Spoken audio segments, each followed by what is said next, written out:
BT third year to felicitate our guest speaker, Professor Meidad sir.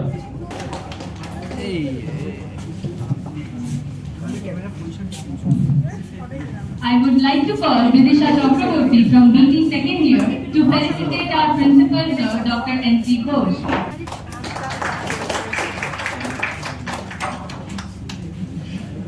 Now I would call Shreya again to felicitate Professor Kissinger's PhD scholar, Ms. Rukmini Chakraborty ma'am.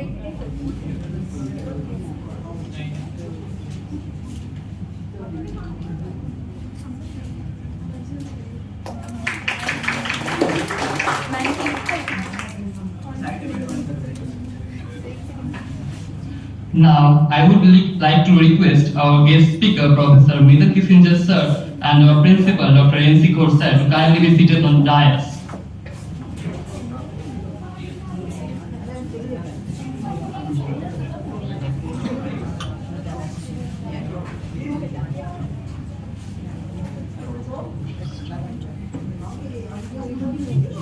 Ministry of Education, MOE, Government of India in the year 2018 has established its innovation cell at All India Council for Technical Education with the purpose of systematically fostering the culture of innovation in all higher educational institutions, HEI, across the country.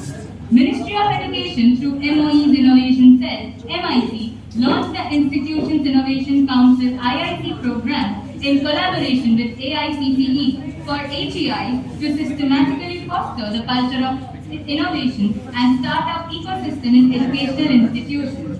Primarily, IIC's role is to engage large number of faculty, students and staff in various innovation and entrepreneurship related activities and promoting and supporting student innovations and sustainable startups so that innovation and entrepreneurship ecosystem gets established in all HEIs across the country. Sabbit, on the other hand, also known as the Student Association of Biotechnology, Bengal Institute of Technology, was established in 2012 with the prime motive of enhancing the department's progress and to take initiatives in order to create more scope for the students in the biotechnology field. Institutions Innovation Council IIC 5.0 of the Bengal Institute of Technology, KOLKATA, in association of Sabbit, presents a seminar on embracing an integrated systematic approach to analyze society, sustainability potential, or the connection between dairy and urban systems by our esteemed speaker, Professor Meidad sir. Now I would request our principal, Dr. N.C. Ghosh sir, to commence the session with a welcome speech.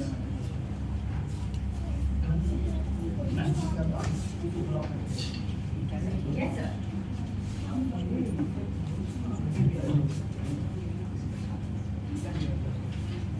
Yeah, very good afternoon, rather good and very good evening to all of you.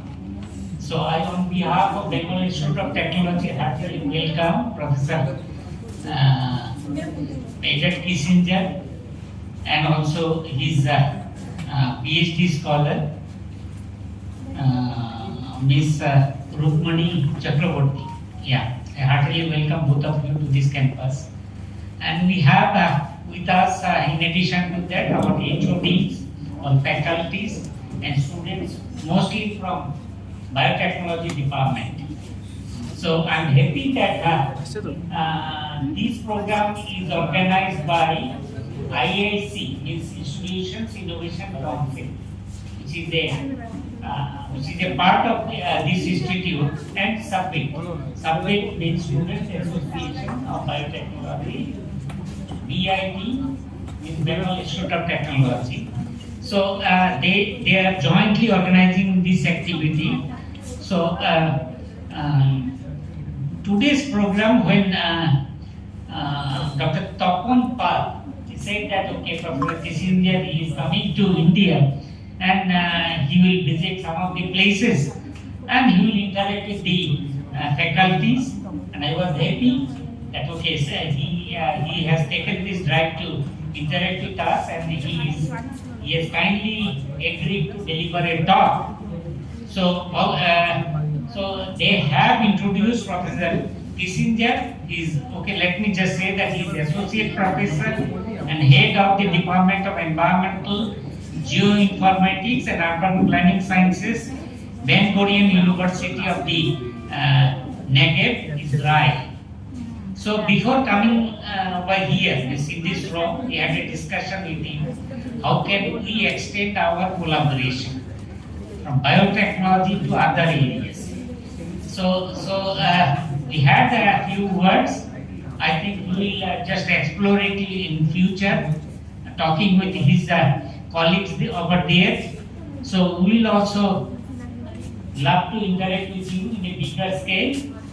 And we want that, okay, we will go hands on hand, or rather hands in hand in future. So without losing much time, because it will be, we are here to listen your talk. So once again, I heartily welcome you to this campus, and I also thank our IIC team and Sabbit team for organizing these activities. And for your kind information, our IIC, this Institutions Innovation Council, is a high-rated team now, because it has been given a 4-star rating by the Government of India. So they are doing very good work. So once again I compliment our team, IIC team, and of course the Sabbit, because it's a student association, and they have taken initiative for organizing this activity. And I hope in future they will also come forward to organize more activities towards the biotechnology as well as some environmental sciences. So with these words, I once again welcome you to this campus, and hope we'll have a pleasant journey in Kolkata, in surrounding area. So if you need any sorts of, say, support in different ways, so please let us know. We'll try to extend whatever we could. Thank you very much.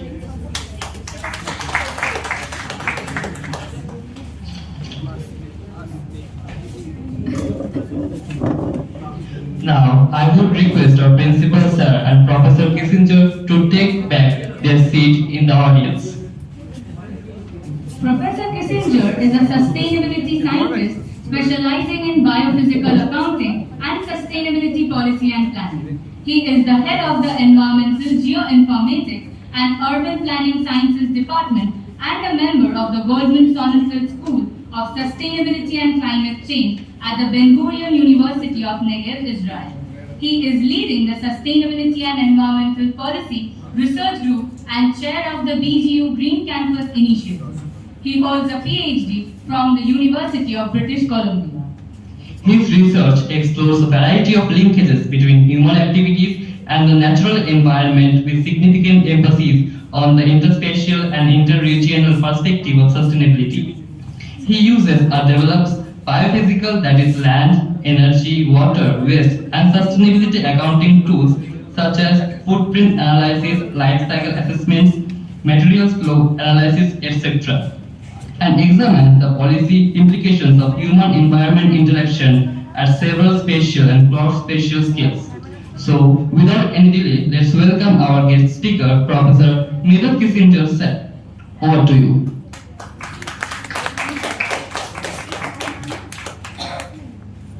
Let me try without my. Can you hear me at the end? Yes. Okay, so I'll leave the mic, and if you don't, just single, and I'll use the mic. Hello everyone. I'm glad to be here, and I think I got enough introduction, so I don't need to continue introduce myself. I would just say this is not going to be a lecture about biotechnology or computer science or anything, but I do think that some of the stuff that I'm going to talk here, it will be very interesting to see how people who are learning biotechnology, computer science, and other issues, stuff that you're learning here can be implemented. Take the ideas that I'm bringing here and connect it to what you are studying and implementing. So I gave this lecture a very long title, but the second part of is the connection between dairy and urban systems. Like, what is the connection between dairy and urban system? So stay with me, and I'll try to make the connection in a couple of minutes. So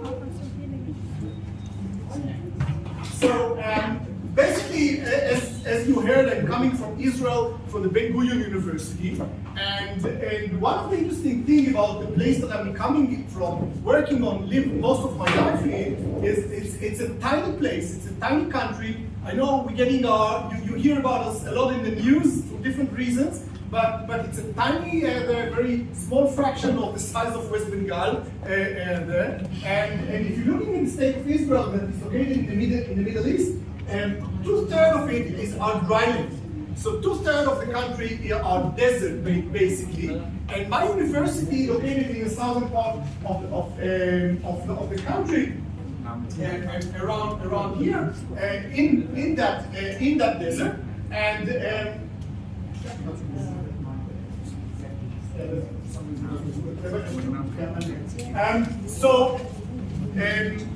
one of the things that I'm going to talk about is how we are living in an environment that is very limited, and we need to change the way it's being used. So let me jump into the. So I won't surprise anyone that we are living in an era, in a time that many of the systems that we are surrounded are at the edge.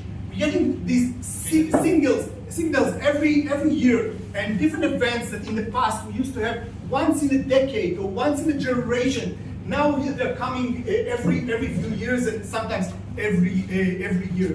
So many of the systems are at the edge, and we can easily say, okay, this is climate change, but it's beyond just climate change. And in order to talk about it, I want to bring in this person, the late Herman Daly. Herman Daly was an American economist who was the father of an emerging field in economics that's called ecological economics.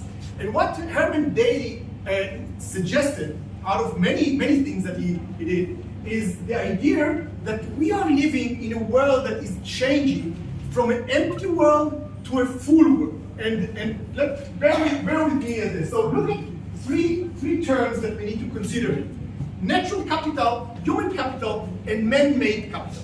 Natural capital, very obvious. It's okay what we get from nature, the food we eat, the water that we drink, any service that we get from the environment. The second capital is human capital. Basically your brain, the knowledge that you're gaining. This is the human capital. And the man-made capital is the way you use your human capital to generate knowledge, to then generate new technologies, to generate new techniques of how to use the natural capital in order to benefit humans. They argue that in the past, we were living in an empty world.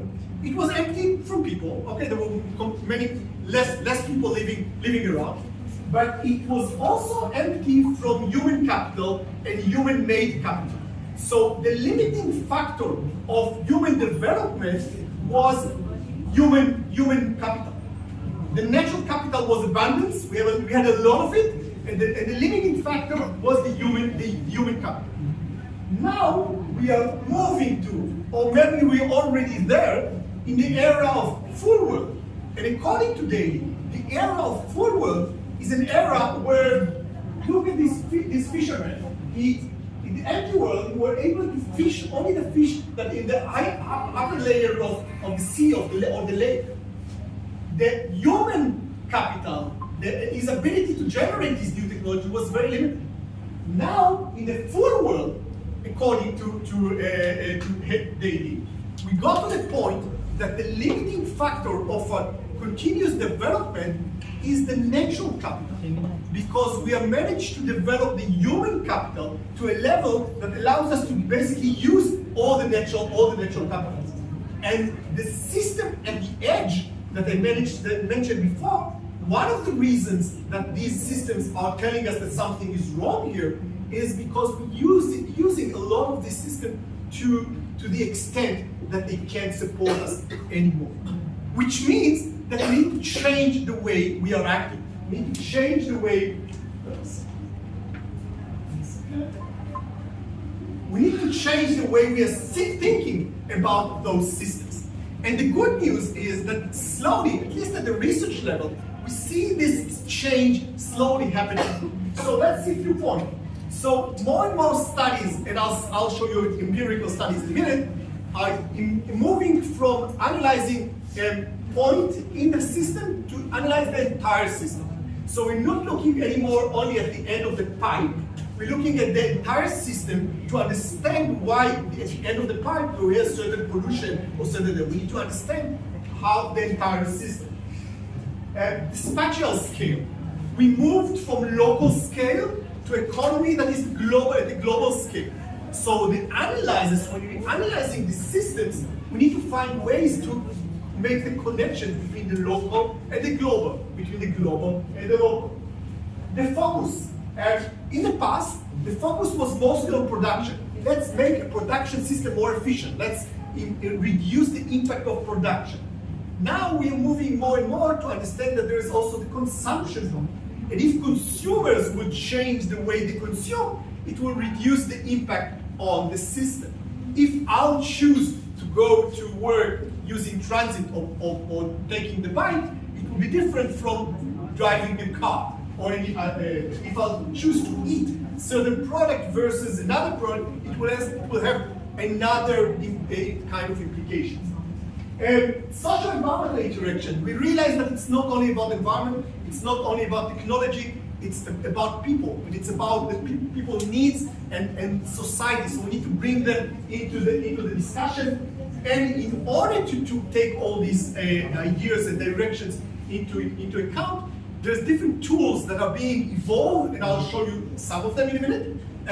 It's tools like environmental footprint indicators, life cycle assessment, material flow analysis are all tools that allows us, and this is a major thing that I'm doing in my research, allows me to look at the social system from an environmental perspective. So I'm looking at a social system, it can be a city, it can be a farmer, and asking from an environmental perspective, how we use resources, how we use energy, what he emits to the environment, and looking at systematically allows me to recommend different changes.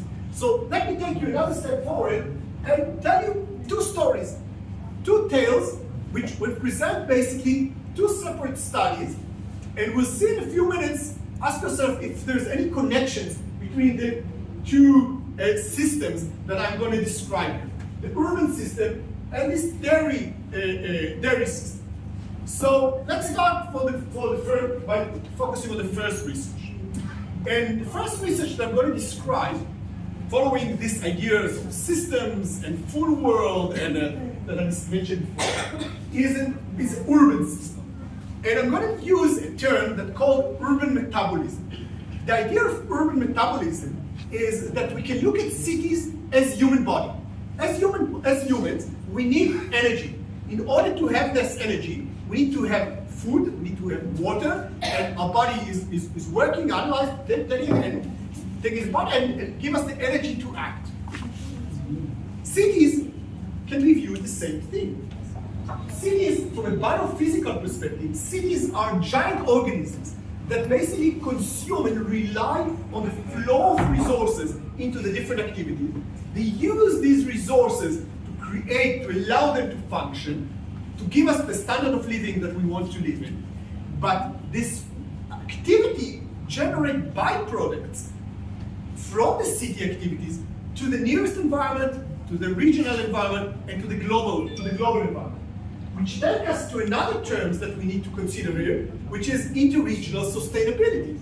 Because we are living in a global economy, because we are living in cities, and most of us living today in cities, the country that I'm coming from, more than 90% of the population now people are living in cities. And this it's going to continue and growing. India, the share of population that grow in city also continue to grow, and that's a story all over the world. But living in the city still means that I'm relying on resources that are coming from other part of the country. It can be nearby the city. It can be the other part of the state. It can be the other side of the world. And the idea of interregional sustainability is that we need to consider this into the way we are structuring our cities. The next thing that we need to do in order to that is to examine how different activities, different actions that we'll take will improve the sustainability of the system. So let me show you an empirical study that we did on Tel Aviv. But when I'm showing you Tel Aviv, it can be Kolkata at the same way. So this is Tel Aviv Jaffa, one of the major cities in Israel. Relatively to Kolkata, is a small town, only 500,000 people in the city itself, but the metropolitan area is around 2 to 3 million people.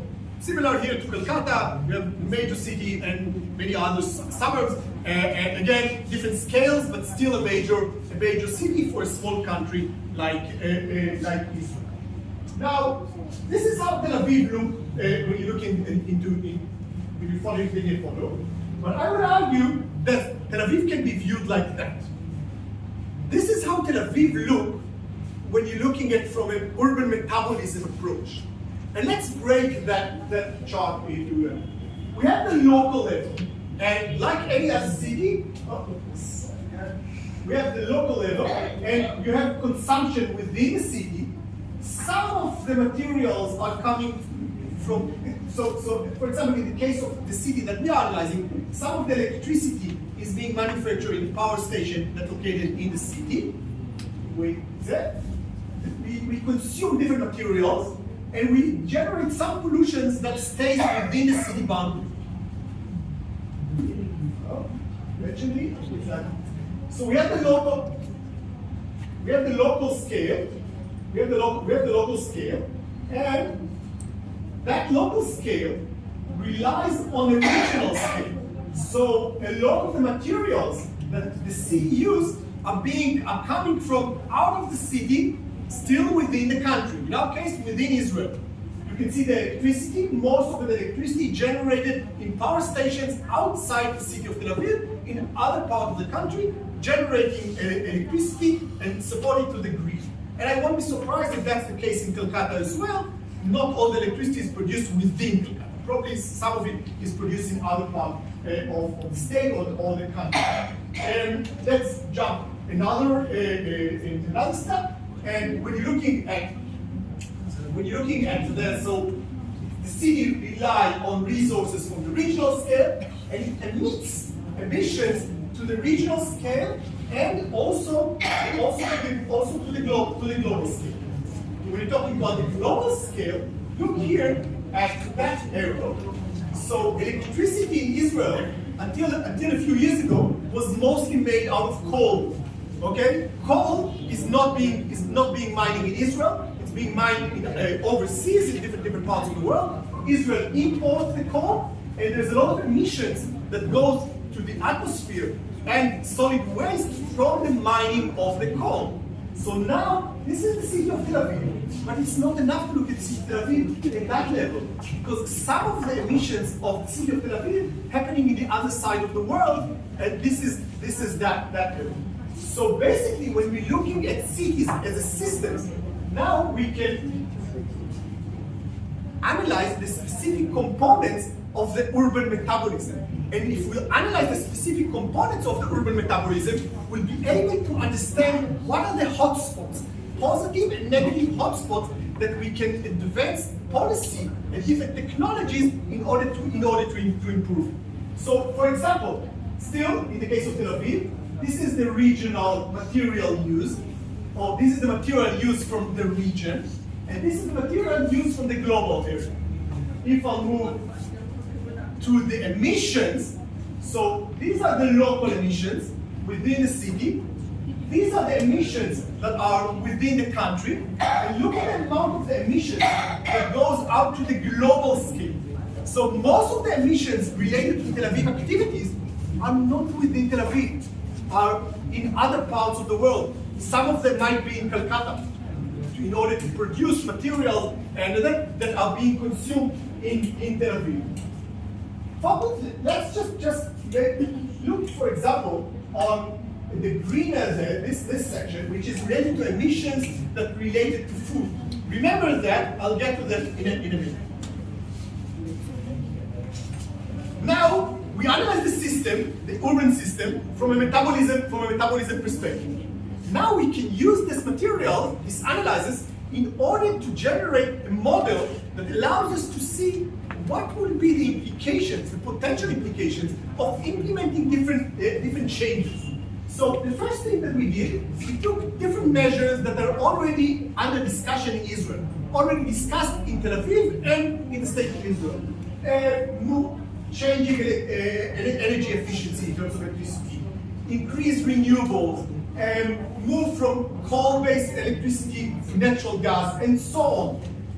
If you look at these measures, all these measures are related to behavioral change, policy change, technological change. Some of them are related to individual decision. I'll decide to shut the light or to shut the air conditioner. This is the individual choice. Some of them are at national scale, moving to renewable resources. Okay, so basically we have different steps that are being managed by different authorities, by different stakeholders. Now, now you have here the baseline. The baseline, the first thing that we analyze the metabolism. So you see the inputs, and let's focus on the emissions. These are the greenhouse gas emissions that are related to climate change. So the first chart, the first bar, is the current situation. Now I started and activate all the steps that I mentioned.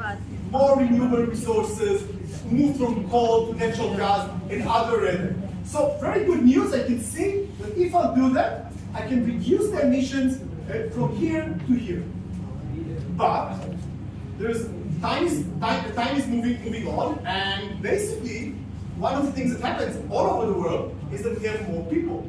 So if I take this and jump to 2030, using the same measures that I implemented in 2020, you can see that the gains that I got when I implemented these steps, I lost some of them because the population grew.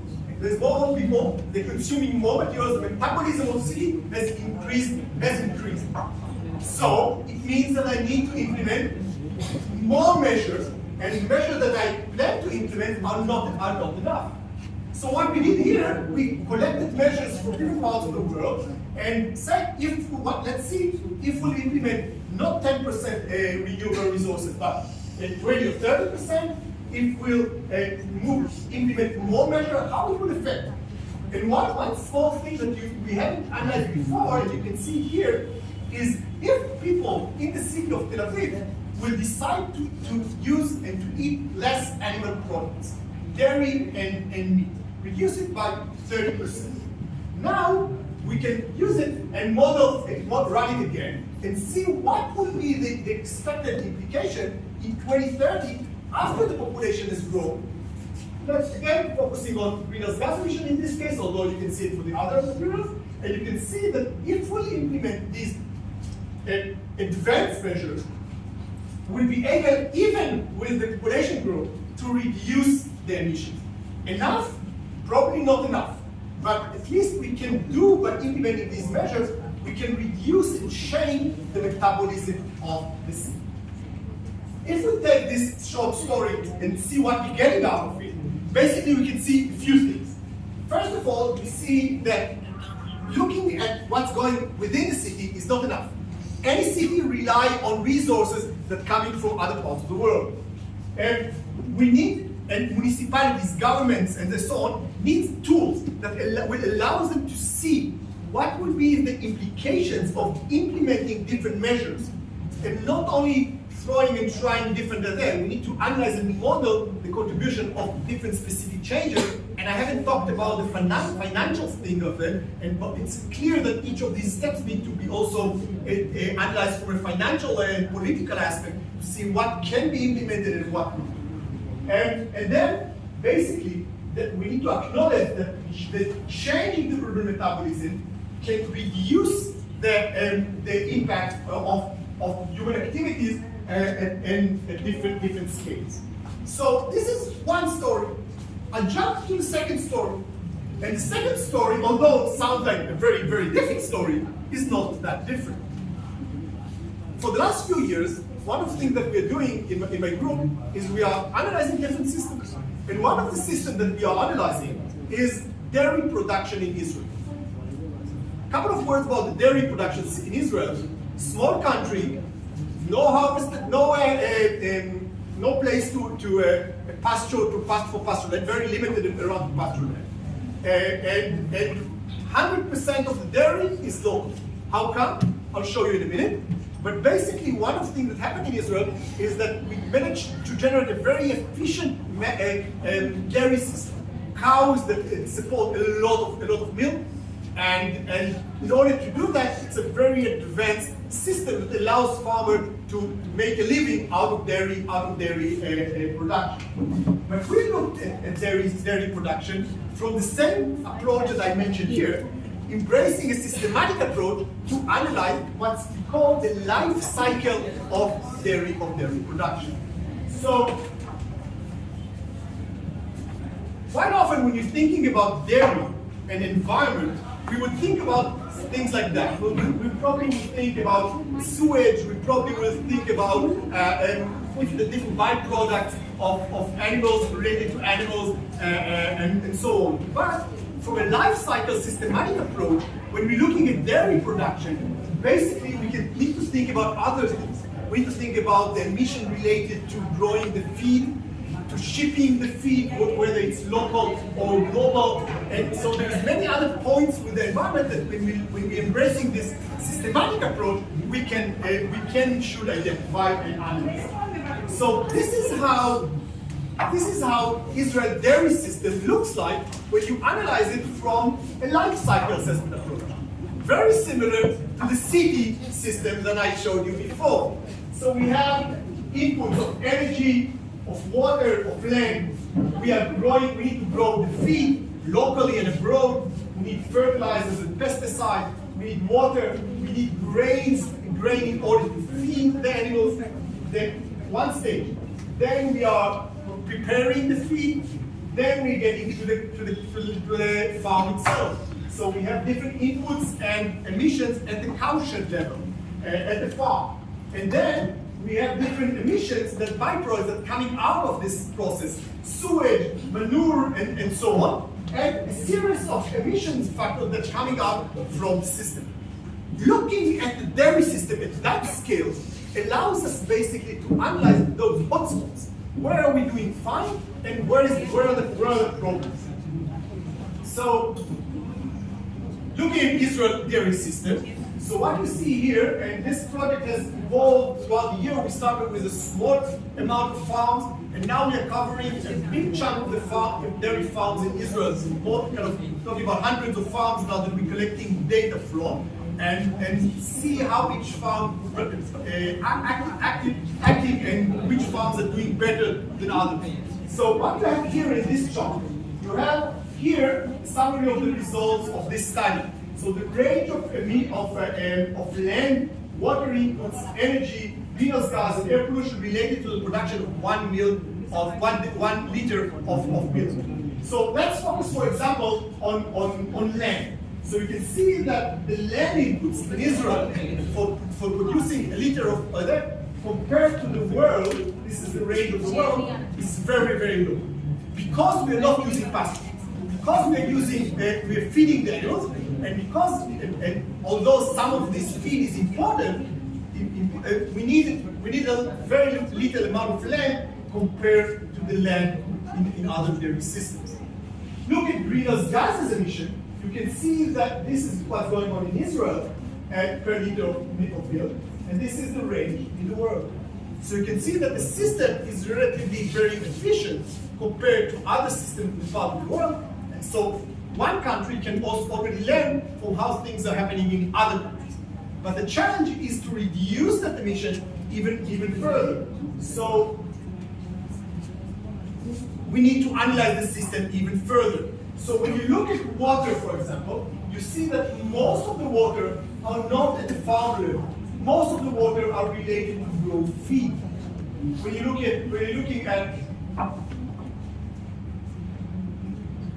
at land, energy. You can see how what are the land and energy that is being used in each step along the process. So let's just, for that example, focus here on the energy part. Look at this part. 21% of the energy related to transporting, for shipping, and we can break it in further and see what are the energy involved with sea freight, what is related to land freight, and then we can ask ourselves for each of these components what change can be done or advance in order to make the system more efficient. When you're looking at the greenhouse gas emission related to the dairy, you can see the different components that the emissions are related to, and to the 1.14 kilogram of CO2 equivalent for 1 liter of milk. Last thing about the dairy system, and then we'll connect the system. As I told you, we're collecting data from many farms across the country. And one of the interesting things to see when you're looking at this graph is that you see that different farmers have different results. And the reason that they have different results is connected to different factors: the size of the farm, the amount of cows that they have, the amount of technologies that they will have, and their own belief and practices, which basically, and of course, climatic condition in different parts of the country. So when you see that there is a range of emissions that related to the same products, which basically allows us to come to farmers and show them, look, your neighbor is practicing it that way, and he is doing better than you in terms of the emissions. If you implement his method, you'll be able to reduce your inputs, it will cost you less money, and the emission will be lower. Let's jump to the two systems back. So we have the urban system, and we have the milk system. Any connection? Any ideas what might be the connection?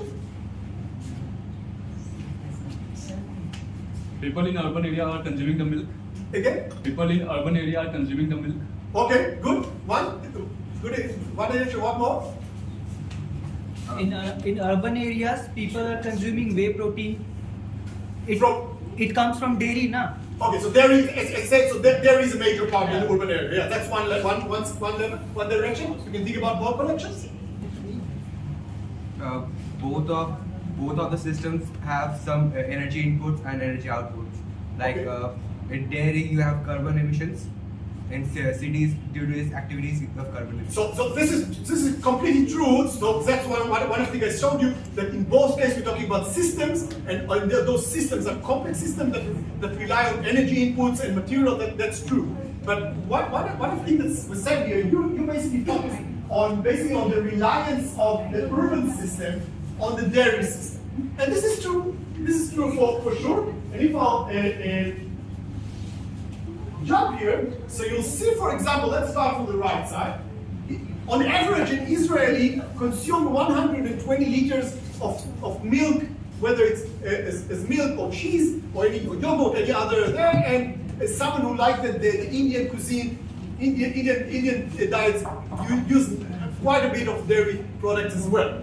And so 120 liters of milk per Israeli. So take the population of Tel Aviv and assume that that's the average mean that is being used. Basically, about 70,000 tons of CO2 of the emissions of Tel Aviv that I showed you in the metabolism of Tel Aviv is related to consumption of dairy products. One of the things that you can do with this is you can change diet. You can use less milk. You can get milk from systems that are more efficient, and other ideas that are coming and slowly getting their way into our system. So this is related to the good ideas direction that you said here. But there's another direction to look at what dairy systems can get from the urban system. And in Israel, dairy systems get at least two benefits from the urban systems. One, they're getting water. And I'm talking about water to grow the feed crops. So in Israel, almost 100%, around 90% of the urban used sewage water are being treated and they basically shift back to agriculture. And there's no chance that Israel would be able to grow feed crops without the flow of water from the cities. So Tel Aviv basically grow its own feed to the dairy system that are not in Tel Aviv, that are spread around the country, but the water that allow us to grow the feed, that feed the animals coming from the city. One aspect. Another closing the circle is related to what the cows eat. And they eat a lot of grain and a lot of other products, but they also eat a lot of leftovers and byproducts of the urban system. So what we call organic waste, in many cases, is being used and moved from the city to the dairy farm to be part of the diet of the cows in the dairy farms, and allow the system in the dairy system to use less other inputs and give a solution to a problem that the city is generated, solid waste. So these are just two examples of connections between the two systems, two different stories that I told you here, that on itself sounds, there is no connections. But in the kind of world that we are living in here, there is a strong connection. And my last sentence would be, what can be taken from these connections? And I put, well, we can talk about it a lot, and if there is more questions and idea later on, I'll be happy to hear. But I focus on three gaps that are still there in relating what I just told you to the real world. One is, while we understand increasingly the challenges, our systems are still systems that are not managed to internalize what we call the external cost. We are still struggling with how do we get into the economic system all the environmental impacts that we are generating. We haven't been able yet to do that. It's a major challenge. The other thing is that we are still thinking in an empty world.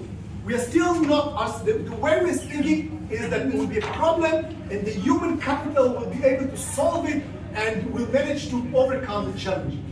And one of the things that we need to do is to be more modest and to be more there and to understand that yes, technology, and certainly here it's very important, but we need technologies that will think in a full world perspective and not in an empty world perspective. And the last thing is the scale gap. If we generate a global system, that should be the scale we're managing the systems. And we are not there yet. People in India rely on resources from Israel. People in Israel rely on resources from India. But the systems are still not considering the fact that we are a global system, global economy, and suffering from the same consequences for the environment and for the society. Thank you very much.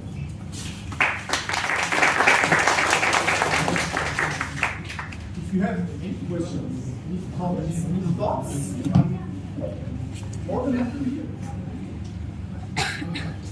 So first of all, thank you so much, sir. You said about socio-environmental interactions. So my question is regarding this, like what are the mistakes that every individual or day-to-day people are making that are without knowing, means the mistakes that they are making without knowing that are affecting the environment. So can you please tell me a few of them? So I'll give you a short question to something that we can discuss for hours because it's a very big question. But my own is people need information. That's one of them. They need motivation to change. There's different ways to increase motivation of people, whether it's by force or by knowledge or by economic means. But many of the mistakes that we are doing are coming from not by intention. It's because we want to live well and we want to make what is best for us and for our family, and we are not there. So I'm not. If the fastest way to go to work is taking a car, and it's affordable, and transit is not, I would take the car. We still don't consider. We still don't have we need to increase the information and the other incentives that will make individual people to behave differently. The story of the milk that I gave you, as an individual, I have no interest. The milk is in the store. I need it for cooking. I need it for that, so I'll buy it. the state has different ways to influence it by changing the price of milk, by subsidized farmers, by giving me education and knowledge of that. These things are only starting to emerge in these times. Okay? Yeah, more comments and questions if you have. See, in fact, actually, we need to increase the perspective. What is it? They have to broaden the perspective. Yes, yeah. We tend to focus very narrow on specific challenges, end of pipe problems, and we're doing it very well.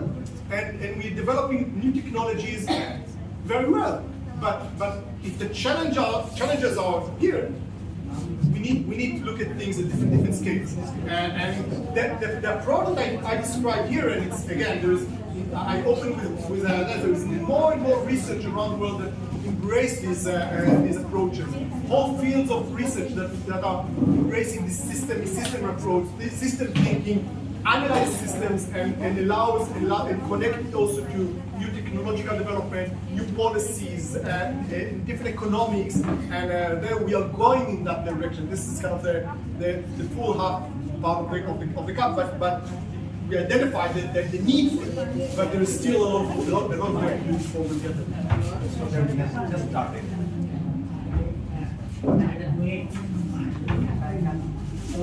You have talked about A, but this is not the only good right people think there are other Of course. So I'm working with my research group and on many systems.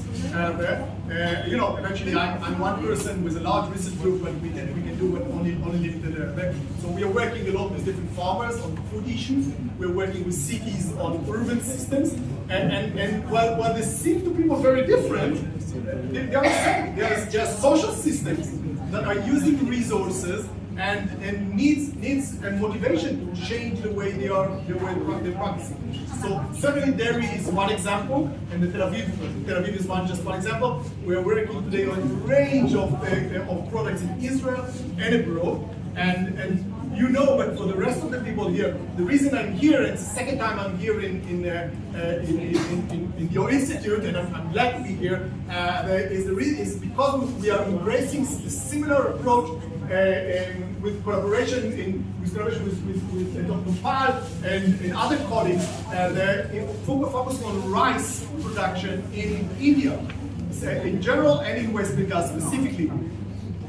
The case of rice in West Bengal is very relevant to the local economy, but it's way more than way more important to. It's important also not only to the local economy or local environment of West Bengal. It's also relevant to me in Israel, because some of the rice that I'm consuming in Israel is coming from different parts of India, and the sustainability of systems in India basically serves me and other people in other parts of the world. So yes, slowly we are getting more and more cases. Thank you very much.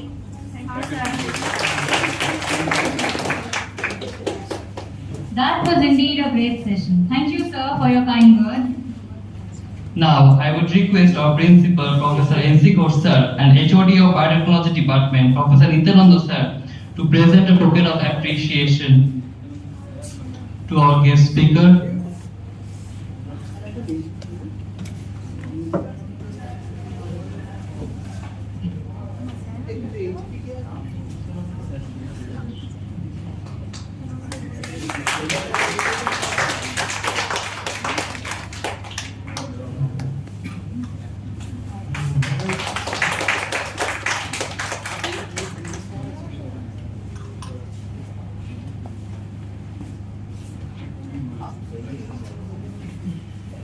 So we are at the end of our event today. So I would like to call Professor Saurabh Sarkar sir to give a vote of thanks. And this is also the end of the BIT Orator event too. Thank you, everyone.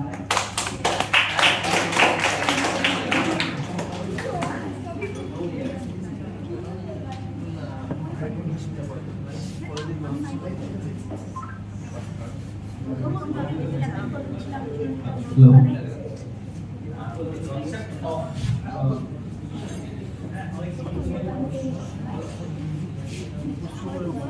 this one is working.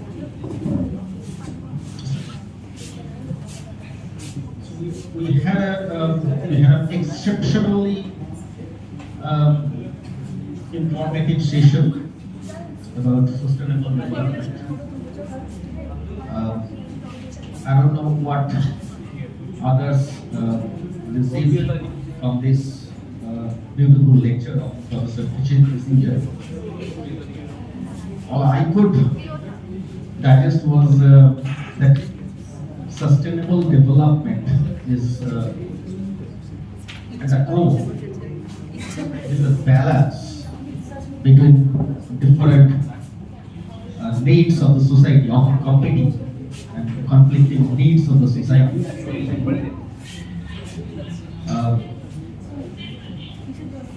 With a focus which is probably much broader than the environment itself. We all say about environment in our discussions about sustainable development, but I think it's much more broader than just environment. And Professor Kissinger has just given us two beautiful examples about his dairy and urban system analysis.